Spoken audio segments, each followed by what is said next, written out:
धनुष बाण का धनुष लिया हुआ है, धनुष को इतना पकड़ा हुआ है, धनुष ऐसा ऐसा रोल कर रहा है। अब उस धनुष पे हमने एक मैग्नेट रखा दिया है, ये तो M1 M2 मास से बैलेंस करने के लिए पिवट किया गया उसको एक एंड पे, और एक कॉइल रखा गया, समझे। अब एक कॉइल रखा गया है तो यहाँ कॉइल है और यहाँ मैग्नेट है। अब मैग्नेट कॉइल में जाने से पहले मैग्नेट की फील्ड कॉइल में पहुंच जाती है, बात याद रखो, तो लॉजिक है। अच्छा, मैग्नेट की फील्ड खाली एक डायरेक्शन तो नहीं होगी, मैग्नेट अपनी फील्ड हर डायरेक्शन में छोड़ दें, बराबर, तो यहाँ भी होगी। वैसे मैं कर्व बनाता था लेकिन वो जगह नहीं बता सकती, ठीक है। अब तुम समझो क्या होगा, अब अगर इतना पार्ट सिलेक्ट हो जाए तो मजा आता है, डिवाइड और सिलेक्ट हो गई तो एक काम करता हूँ,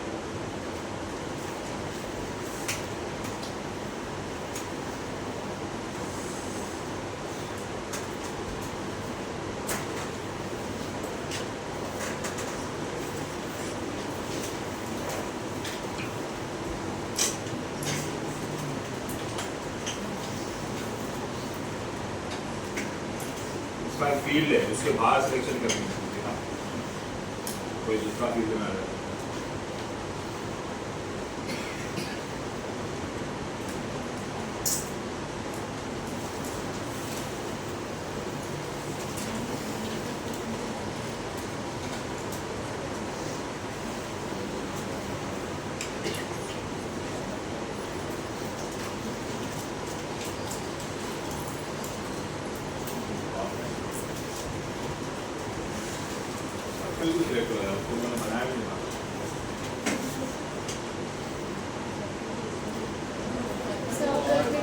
अच्छा, उधर सर्कल भी काटा,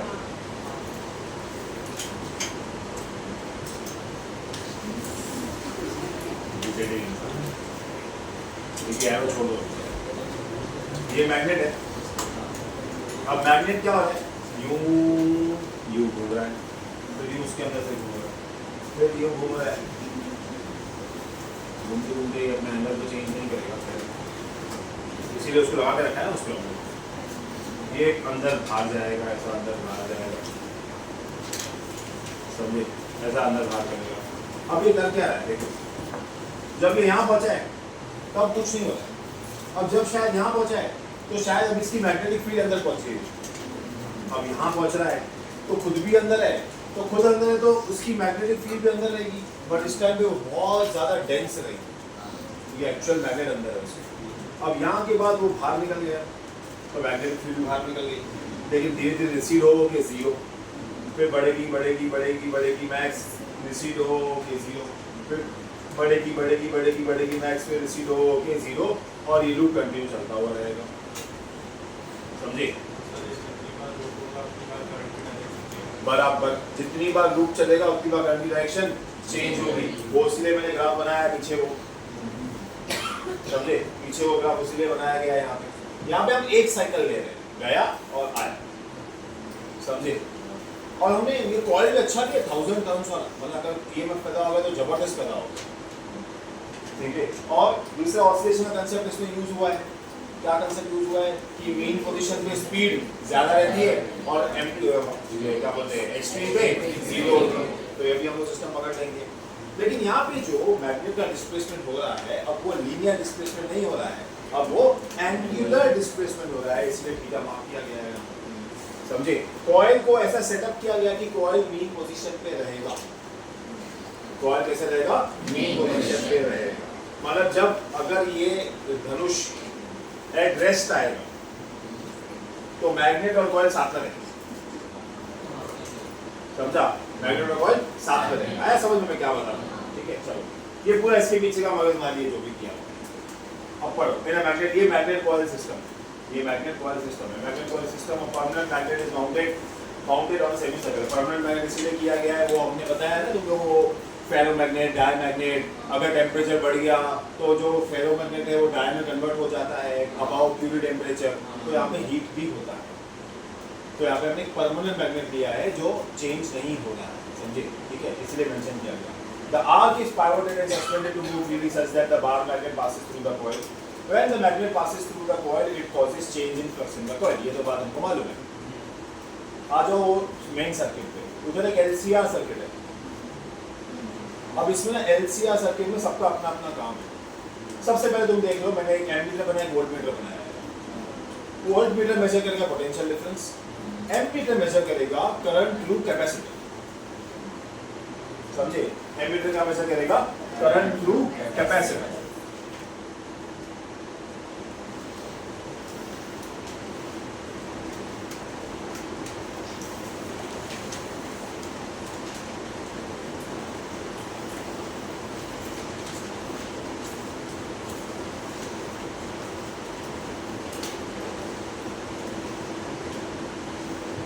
करंट थ्रू कैपेसिटर. अब देखो यहाँ पे क्या होगा. वो देखा तुमने ट्रायंगल बनाया है, वो सेमीकंडक्टर चैप्टर में पढ़ेंगे, उसका नाम है डायोड. डायोड का काम होता है करंट का डायरेक्शन पकड़ के रखना. दो होते हैं, एक फॉरवर्ड बायस डायोड, एक रिवर्स बायस डायोड. समझे? फॉरवर्ड बायस डायोड मतलब करंट का पॉजिटिव डायरेक्शन, मतलब एक्चुअल डायरेक्शन होल्ड करता है. रिवर्स बायस होता फॉरवर्ड ही है, लेकिन वो ऐसा तुम समझो कि एक टाइम एक करंट को अलाउ करना है, एक टाइम एक करंट को अलाउ नहीं करना है, उससे यूज होता है. You will understand deeply in semiconductors the whole diode system. अब यहाँ पे डायोड इसलिए लगाया है, तुम समझो एक करंट सोर्स है कहीं से भी, उसका वोल्टमीटर वगैरह दिया है, करंट सोर्स में दिया नहीं, उधर देना भी नहीं है, ठीक है. अब वो करंट रेजिस्टर से पास हो रहा है, ठीक है. रेजिस्टर करंट के ऑपोजिशन करेगा, मतलब फ्लो को खाली स्लो करेगा, उसका और कोई काम नहीं है. इंडक्टर का हमको पता है इंड्यूस ईएमएफ का काम आएगा, उधर मतलब इंड्यूस करंट बनेगा. अब वहाँ से जो इंड्यूस करंट बनेगा, तो जैसे आदि ने बोला कि हर साइकिल में डायरेक्शन चेंज करेगा वो. अगर हर साइकिल में डायरेक्शन चेंज करेगा तो वो अपने आप को कैंसिल आउट करते जाएगा. बात समझ रहे? अगर ये ऐसा गया, फिर ऐसा रिवर्स आया, फिर ऐसा गया, फिर रिवर्स आया, तो पॉजिटिव नेगेटिव दोनों करंट पैदा होंगे, दोनों इंडक्शन होगी. देखो इंडक्शन का मतलब ही क्या है, पहले ईएमएफ बनेगा, पहले फाई चेंज होगा तो नेगेटिव ईएमएफ बनेगा, मतलब अपने आप को अपोज करना चालू करेगा. समझे? तो यहाँ पे जो मैंने रेजिस्टर लगाया है ना, तो जो अपोजिशन करंट है ना, रेजिस्टर उसको और कम करेगा, सो हमको ज़्यादा अपोजिशन मिले नहीं. और ये जो डायोड है वो फॉरवर्ड बायस डायोड है, जिसकी डंडी आगे होती है ट्रायंगल के साइड. ये ट्रायंगल की डंडी होती है तो ये फॉरवर्ड बायस डायोड होता है. फॉरवर्ड बायस डायोड मतलब करंट का डायरेक्शन फिक्स करता है, ऐसा ऐसा. समझे? मतलब positive negative, positive negative, positive भी होता है. हाँ, देख ऑसिलेट नहीं होता है करंट. वही बोल रहा हूँ, मेरे को ऑसिलेशन अवॉइड करवाना है. समझे? तो डीसी होगा ना, नहीं है तो एसी करंट ही ना. समझे? सोर्स तो मेरा वही है ना, सोर्स तो मेरा वही है ना. तो ये डायोड क्या कर रहा है, करंट के खाली पॉजिटिव पल्सेस पकड़ रहा है, नेगेटिव पल्सेस क्या कर रहा है, इग्नोर कर रहा है. समझे? इसीलिए डायोड का काम है, diode makes the current to travel in one direction, polarity change नहीं करने देता. समझे? पोलैरिटी चेंज नहीं करने देता. आया समझ में क्या बोलते हैं? ठीक है, चलो. अब ये जो करंट बनते जा रहा है, बनते जा रहा है, बनते जा रहा है, बनते जा रहा है, बनते जा रहा है, तो उसको कहीं स्टोर करके रखना पड़ेगा. तो किस में स्टोर करेंगे? कैपेसिटर में स्टोर करेंगे. Capacitor is used to store the current. हमने कैपेसिटर का काम देखा हुआ है. तो रेजिस्टर का काम है करंट को स्लो करना, इंडक्टर का काम यहाँ पे इंड्यूस करंट पैदा करना, डायोड का काम यहाँ पे करंट का डायरेक्शन मेंटेन करना. स्विच तो हमको पता है क्या काम करेगा, वोल्टमीटर पोटेंशियल डिफरेंस करेगा. यहाँ तुम बोल सकते हो वहाँ से सोर्स है करंट का, ठीक है, वहाँ से नीचे गया, ऐसा गया, गया, गया, सब जगह से गया. कैपेसिटर में जितना करंट स्टोर होगा, तुमको मिली एम्पियर में उतना रिफ्लेक्शन दिखना चालू होगा, but only in one direction. समझे? ये दोनों तरफ घूमता है ना, ऐसा ऐसा, तुमको एक डायरेक्शन दिखना चालू हो जाएगा. जब भी रिवर्स करंट चालू होगा तो एमीटर तुमको जीरो करंट शो करेगा. क्या करेगा? जीरो. उतने पीरियड के लिए वो बोलेगा इसमें करंट नहीं. तो ये डीसी नहीं हुआ, ये हुआ ऑल्टरनेटिव. पर जो नेगेटिव हाफ साइकिल है वहां पे क्या चल रहा है? Zero. Continuous positive half cycles नहीं. डीसी मतलब कंटीन्यूअस पॉजिटिव हाफ साइकिल्स होते हैं. हमारा ऐसा करंट चल रहा है, आया समझ में? हाँ, नहीं समझा? हमारा ये अवॉइड कर रहा है, देखो ये अवॉइड कर रहा है, क्योंकि अगर इन दोनों को लूंगा तो इसका एवरेज सम फिर 0 हो जाएगा। हमने पढ़ा है इसी में, इसका एवरेज सम 0 देगा, वो मुझे करना नहीं है। और मुझे ये नहीं करना है, क्योंकि फिर ये करना है तो मैं डीसी सोर्स दे दूं। देखिए डीसी सोर्स दूंगा तो फिर एलसीआर में एल और सी को तकलीफ हो जाएगी, बराबर है ना? अगर डीसी सोर्स दूंगा तो उसकी फ्रीक्वेंसी क्या होती है? 0। अगर फ्रीक्वेंसी 0 है तो एक्सएल की फॉर्मूला में 2 बाय एल में f0, तो एक्सएल क्या हो जाएगा? 0। एक्सटी में 2 बाय एफसी में ये क्या हो जाएगा? इनफाइनाइट। इनफाइनाइट तो करंट फ्लो वहां से करने नहीं देगा, यहाँ से डीसी रोकेगा नहीं। मेरे तकलीफ बहुत सारी है, समझे? इन सब तकलीफों का मुझे सोल्यूशन निकालना है, इसलिए मैं बोला यार ना डीसी सोर्स आए ना नेगेटिव पल्स आए, तो मैं डायोड को यूज किया। डायोड ने मेरा बहुत बड़ा काम कर दिया। हम सेमीकंडक्टर्स में देखेंगे इसको क्या है और डिटेल। Okay, understood. अब यहाँ पे आरसी, ये देखो ये जो है वो इंड्यूस करंट पैदा करने के लिए, बाकी जो बचा आरसी। आरसी एक टाइम डिपेंडेंट फैक्टर है यहाँ पे। अगर आरसी बढ़ेगा मतलब यहाँ से यहाँ तक करंट अगर बहुत टाइम लगा रहा है तो कैपेसिटर में करंट कम स्टोर है, और अगर यहाँ से यहाँ करंट जल्दी फ्लो हो रहा है तो कैपेसिटर में करंट ज्यादा फ्लो हो रहा है। समझे? Vice versa. RC is taking more time, then storage will be less and vice versa. आया समझ? इतना पार्ट तुमको समझा? कंस्ट्रक्शन कैसे की है मैंने इसकी, पक्का? अब वर्किंग देखते हैं। अब वर्किंग में हमको पता है कि इसको गोल गोल घुमाने का, मतलब आधा आधा ऐसा, ऐसा ऐसा घुमाने का, वैसे ऐसा घुमा रहा हूं मैं इसको। As the magnet passes through the coil, its speeds decide the amount of flux generated. ये बात ध्यान रखना, वेलोसिटी डिसाइड करती है फ्लक्स कितना पैदा होगा। हमने देखा अभी BLV के हिसाब से। अब ये वेलोसिटी डिसाइड कर रही है, मतलब अरे यहाँ पे ऑसिलेशन का तो वोल्ट पे आएगा ही आएगा, क्योंकि ऑसिलेशन आपको पता था कि जब मीन पोजीशन पे पड़ता है तो वेलोसिटी क्या होती है? मतलब when current is inside the coil, the flux will be maximum. आया समझ में? As studied in oscillation, the speed is max at mean position. So when the magnet is near or inside the coil, the speed is max, hence flux change is max. So EMF produced is max. तो ये देखो, zero EMF, यहाँ zero मतलब एक limited quantity fix, जब तक ये तब तक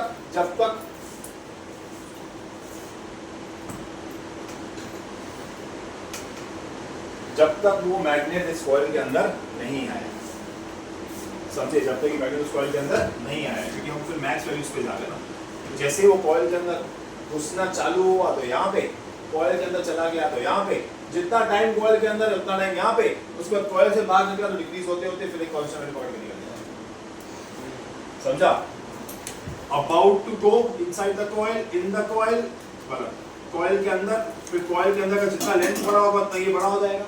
अगर कॉइल इतना बड़ा दिया है तुम लोगों ने तो ये ज़्यादा होगा, अगर कॉइल तुमने छोटा कर दिया है तो ये कम होगा। अगर कॉइल बड़ा है तो फिर ये ऐसा बनेगा, अगर कॉइल छोटा है तो फिर ये कुछ ऐसा बनेगा। तो लेंथ ऑफ द कॉइल, इसलिए मैंने 1000 टर्न वाला बहुत बड़ा कॉइल लिया। तुमने देखा, मैंने दिखाया था स्पेसिफिकली, ज़्यादा टर्न वाला कॉइल लिया हमने। ज़्यादा टर्न तो ज़्यादा लेंथ मिलता है, ज़्यादा टाइम करंट उसके मैग्नेट उसके अंदर चलता है, तो उतना टाइम मुझे मैक्स EMF प्रोड्यूस होके मिलता है। नहीं समझा? यहाँ पे देखो चीजें स्पेसिफिकली मेंशन की गई, वैसे हमने कोई रिजर्वेशन में नंबर ऑफ टर्न्स वगैरह मेंशन नहीं किया हमने अभी तक। समझ में आया क्या बोल रहा हूँ मैं? तो this period BCDE is actually the graph which is inside the coil. अब यहाँ पे C और D पे इसका स्लोप मैक्सिमम क्या होगा? स्लोप दिख रहा है हमको, स्लोप मैक्सिमम। तो क्या मैक्सिमम है? Phi maximum. अब स्लोप होता है d/dt है, स्लोप वही होता है ना? नहीं समझेगा? स्लोप तो dy/dx होता है ना, तो स्लोप क्या होगा? d/dt। d/dt क्या है यहाँ पे? मैक्स।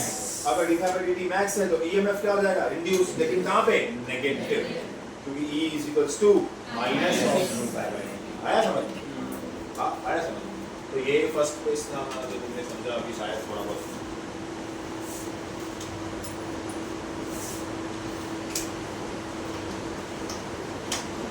समझा दोनों ने। फर्स्ट पेज क्या था? कोई डाउट उस वर्किंग में? क्यों चीजें लिखी, कैसे लिखी मैंने, कैसे लिखा, सब क्लियर है? आ जाओ second. Now the effect of change of phi on EMF is opposite, हमने पढ़ा है according to Lenz law. more the phi is induced, the more EMF. So more the phi, more EMF is induced, but in opposite direction. तो देखो वहां पे अगर induced EMF हो गया, वहां पे phi max हो गया, याद करो वो वाला ग्राफ phi के देता। अगर phi max है तो E नहीं होगा, क्योंकि minus d phi by d. नहीं समझे? नहीं समझे? तो देखो ये नीचे चला गया, समझे? वहां से फाई कम होता क्या, यहाँ से ई बढ़ता गया। फिर एक पीरियड में वो बाहर था, वो पीरियड बाहर चला गया, फिर वापस चेंज होना चालू हुआ। तो फिर यहाँ पे ये नेगेटिव होता क्या, कौन फाई, और ई क्या होता गया, पॉजिटिव पॉजिटिव पॉजिटिव। ये हम सिर्फ एक साइकिल पकड़, फिर अगली साइकिल और अगली साइकिल और अगली साइकिल और बनती है। ये ग्राफ समझा तुम लोग? हाँ, ये उसका रिवर्स है। चलो, graph of variation of E with respect to T. Thus, one negative, one positive pulse will occur during the half cycle of the swing. ये half cycle swing का ऐसा, ये half cycle swing, ये full cycle, समझे? ये full cycle है। Here the diode will play an important role in maintaining only, मैंने बताया diode will maintain only positive pulse, समझा? Only positive pulse, that is one direction of the current. This will help the capacitor to charge itself periodically till capacitor achieves its max EMF. आया समझ में? देखो यहाँ पे क्या था, क्या नहीं था, कैसे था, क्यों था। हाँ बोला, हाँ बोला।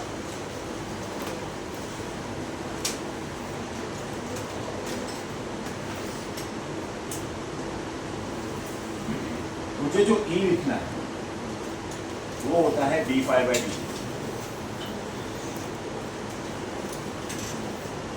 मॉडल E क्या होता है, d phi by dt, समझे? लेकिन यहाँ पे जो phi है वो बहुत ज्यादा डिपेंड करता है इस एंगल थीटा के। अगर मैं ये एंगल थीटा कम दूंगा तो उसकी स्पीड कम होगी, अगर स्पीड कम होगी तो phi कम जनरेट होगा। अगर मैं इसकी एंगल बढ़ा दूंगा तो ऑसिलेशन की वजह से स्पीड क्या होगी, ज्यादा, तो phi क्या होगा, ज्यादा होगा। तो यहाँ पे मेरा ये phi थीटा डिपेंडेंट है। क्या है? थीटा डिपेंडेंट है, पर मैं इक्वेशन भी चेंज नहीं कर सकता क्योंकि ये ओरिजिनल इक्वेशन है d phi by dt। तो मैं अपना एक दिमाग लगाता हूँ, मैं लगाता हूँ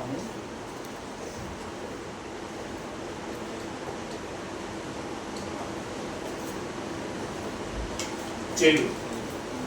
मैं क्या बोलता हूँ, सर आप बोल रहे हो कि फाई जो है वो थीटा डिपेंडेंट है, ठीक है थीटा डिपेंडेंट है, पर थीटा जो है वो टाइम डिपेंडेंट है, क्योंकि लेस थीटा लेस टाइम, मोर थीटा मोर टाइम, समझा? तो मैंने क्या किया, फाई को थीटा डिपेंडेंट लिखा, थीटा को टाइम डिपेंडेंट कर दिया। मैं गलत हुई नहीं समझे? हाँ, चेन रूल लगाया ना मैंने। मुझे A अपॉन B नहीं करना है, A C पे डिपेंडेंट है, C G पे डिपेंडेंट है, A by C by B, original equation भी रही और मेरा भी काम हो गया। समझ में आया? हाँ, समझ में आया? चलो, अब क्योंकि यहाँ पे मैंने एक वर्ड यूज किया था ऑसिलेशंस, और मुझे ऑसिलेशन के हिसाब से ये थीटा वेरी होगा, d थीटा बाय dt। अब ऑसिलेशन क्या होता है, y equals to A sin omega t। अब यहाँ पे y क्या होता है, डिस्प्लेसमेंट, A क्या होता है, एम्पलीट्यूड। मैं क्या करता हूँ, यहाँ पे लिखता हूँ थीटा मेरा एंगुलर डिस्प्लेसमेंट, ये लिखता हूँ थीटा नॉट मेरा मैक्सिमम एंगुलर डिस्प्लेसमेंट, यहाँ पे लिखता हूँ साइन। अब यहाँ पे ओमेगा का जरूरत नहीं क्योंकि गोल नहीं घूमता है, यहाँ पे जरूरत है फ्रीक्वेंसी का, एक सेकंड में कितनी बार चक्कर मार के आता है। तो मैं यहाँ पे लिखता हूँ 2 बाय n या f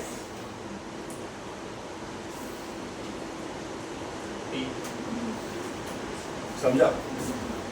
समझा मैंने क्या किया? ठीक है, अब क्या करता हूँ, इसको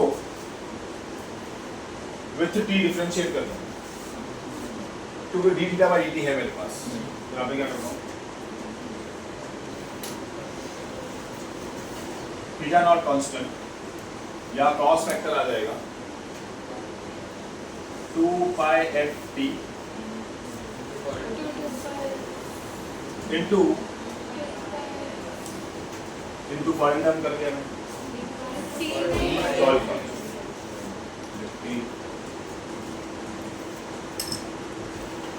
2 पाई एफ कर दिया मैंने, समझा तुम लोगों ने कैसे हुआ ये?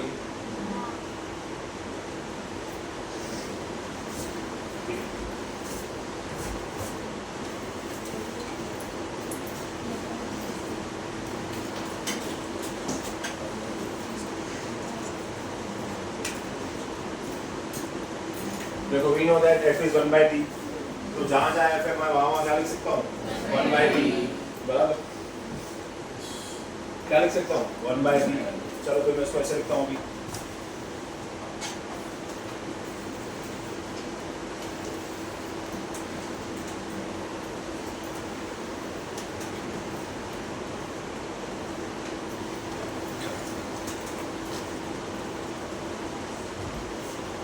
ठीक है। यहाँ पे देखो अभी, to prove that E is proportional to theta 0, E is inverse to 1/t। ये E की बात चल रही है, थीटा 0 भी आ गया है, 1/t भी आ गया, नहीं समझे क्या बोल रहा हूँ? समझे? ध्यान दो, जो ये फैक्टर है cos का, अच्छा ये जो थीटा है अपना, वो बहुत बिग एंगल्स नहीं है, सेटअप बहुत छोटा है, बहुत स्मॉल एंगल है, समझे? स्मॉल एंगल के लिए कॉस, स्मॉल एंगल मतलब क्या हुआ तुमको पता है? 10 से कम वाला एंगल लेते हैं। साइन थीटा थीटा होता है, टैन थीटा थीटा होता है, पर कॉस थीटा 1 होता है, क्योंकि कॉस 0 1 होता है, तो कॉस 1 2 3 भी 1 के नियरेस्ट होगा, भले 1 से कम होगा लेकिन 1 के क्या होगा? 0 नहीं होगा, गलती नहीं करना, 0 नहीं होगा, क्या होगा? 1। तो फिर मैं इसको क्या कर दूं? 1 for small angles cos theta approximately equal to क्या हो जाएगा? 1। यहाँ पे आंसर क्या आएगा? d theta by dt किससे इक्वल हो गया? इससे, बराबर। अब अगर ये वैल्यू उठा के मैं यहाँ डाल दूं, ये वैल्यू उठा के मैं यहाँ डाल दूं, तो मेरा d phi by d theta बचेगा into theta not 2 pi by t बचेगा, बराबर। नहीं समझा? तो यहाँ पे लिखूं t is equals to d phi by d theta into theta not 2 pi by t। अब अगर कहीं से मैं प्रूव कर दूं कि d phi by d theta constant है, 2 पाई भी कांस्टेंट है, तो बाकी दो वैल्यूज बचेंगी, एक थीटा नॉट और एक t, और मेरा इक्वेशन बन जाएगा। समझ रहे हो मैं क्या बोल रहा हूँ? समझ रहे हो कि मैं क्या बोल रहा हूँ?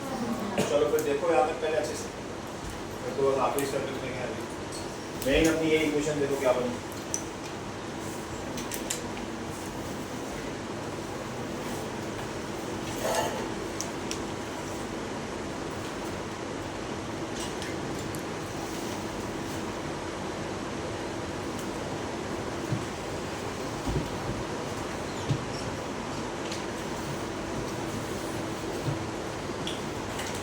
देख लिया? देखो तुमको मैंने बताया y equals to a sin omega t, तो उसमें थीटा क्या था? y, a क्या है? एम्पलीट्यूड, तो थीटा नॉट क्या है? एम्पलीट्यूड, मतलब ये कौन सा है? Max value. कौन सा है? मैक्स वैल्यू पे e भी मैक्स होगा, मतलब e नॉट हो जाएगा, ये हो जाएगा d phi by d theta into theta nought into 2 pi by t। अच्छा अगर E मैक्स होगा तो वहां पे d phi by dt भी तो मैक्स ही होगा, बराबर ना? E is d phi by dt, यहाँ पे E is d phi by dt था, उस पोजीशन पे इसकी वैल्यू तो कांस्टेंट है। वापस समझ, ये ऑसिलेट कर रहा है, ये थीटा 0, यहाँ पे d phi by d theta की एक वैल्यू रहेगी, ये कभी चेंज होगी क्या? नहीं, ना इधर यहाँ चेंज होगी, ना इधर यहाँ चेंज होगी, ना इधर यहाँ चेंज होगी। तो इस पॉइंट पे जहाँ मुझे E नॉट मिल रहा है वहाँ d phi by थीटा क्या रहेगा? मैक्स, और ये वैल्यू कभी चेंज होगी क्या? नहीं, मतलब ये हो गया कांस्टेंट एट E नॉट, ये तो कांस्टेंट ही है, बाकी बचा क्या? E not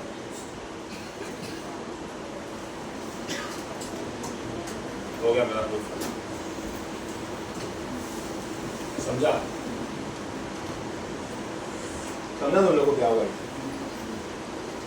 this is it, ये इतना आंसर है। इमोशनल ईएमएफ का आखिरी टॉपिक है, खाली इमोशनल। ठीक है, कोई डाउट?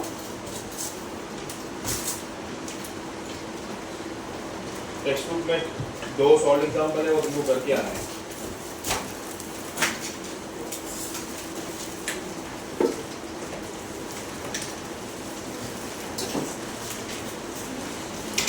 ओके, इसको वाली फोटो ले लो या स्कैनर ले लो, उसका ग्रुप पे भेज दो।